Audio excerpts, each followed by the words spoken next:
To the big changes coming to our state's political landscape. Texas will gain 2 congressional seats following the 2020 census results. That brings the total number of House seats to 38.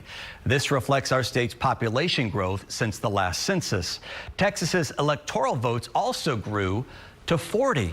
Our Jacob Rascone is live in the 3rd Ward at Texas Southern University tonight. Jacob, what can we expect now from these changes? It is a big deal for Texas. Grew by 4 million people and 2 congressional seats. That's more people and more seats than any other state. So all of this kicks off the redistricting process, which, as a TSU professor explained to us today, is a really big deal. The once-a-decade census determines, among other things, how many representatives each state gets in the U.S. House of Representatives. The apportionment of the Congress, and second, it also is very important for the allocation of federal funds, of federal dollars. Texas has picked up at least 1 extra seat every census since 1950.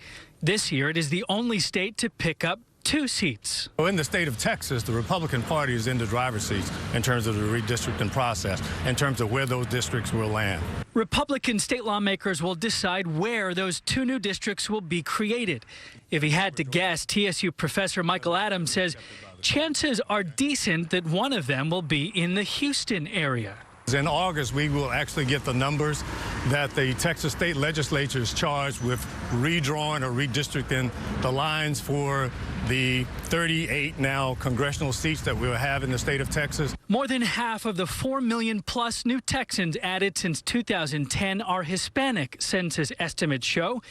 In Texas and elsewhere, redistricting plans oftentimes end up in the courts. It's a very political process, and we would like to think that they would do what's fair.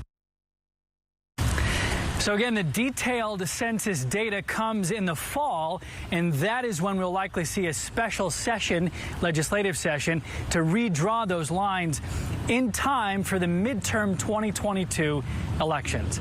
Live at TSU, I'm Jacob Rascone. Guys, back to you.